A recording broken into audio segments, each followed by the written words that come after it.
बहुत पुराने समय की बात है। एक राजा था, राजा चंद्रवीर, जिसकी बहादुरी दूर दूर तक मशहूर थी।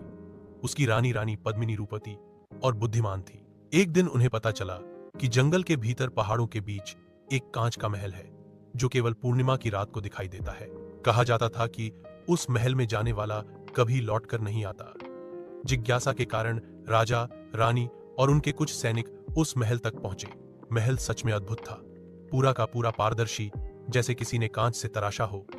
अंदर की दीवारों पर अजीब चमकते हुए चिन्ह थे। अचानक उनके सामने एक बूढ़ा साधु आ गया। उसने चेतावनी दी, यह महल साधारण नहीं है।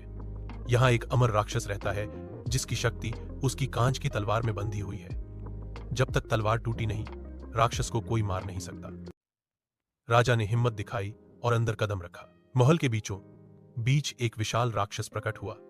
उसका शरीर पत्थर सा कठोर और आंखें आग की तरह लाल थीं। वह गरजकर बोला, कितनों ने कोशिश की, कोई मेरी तलवार तक नहीं पहुंचा। अब तुम भी यहीं हमेशा के लिए कैद हो जाओगे। लड़ाई शुरू हुई। सैनिक एक एक कर हारने लगे। तभी रानी पद्मिनी ने अपनी चतुराई दिखाई। उसने देखा कि दीवार पर वही चिन्ह चमक रहे हैं। उसने अपनी चुन्नी फाड़कर उन चिन्हों पर बांध दिए। जैसे ही आखिरी चिन्ह ढका, राक्षस की शक्ति कमजोर होने लगी।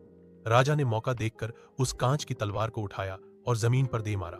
तलवार टूटते ही राक्षस राख में बदल गया और महल की दीवारें धीरे धीरे बिखरने लगी। राजा, रानी और सैनिक किसी तरह बाहर निकल आए। सुबह हुई तो वह महल हमेशा के लिए गायब हो चुका था।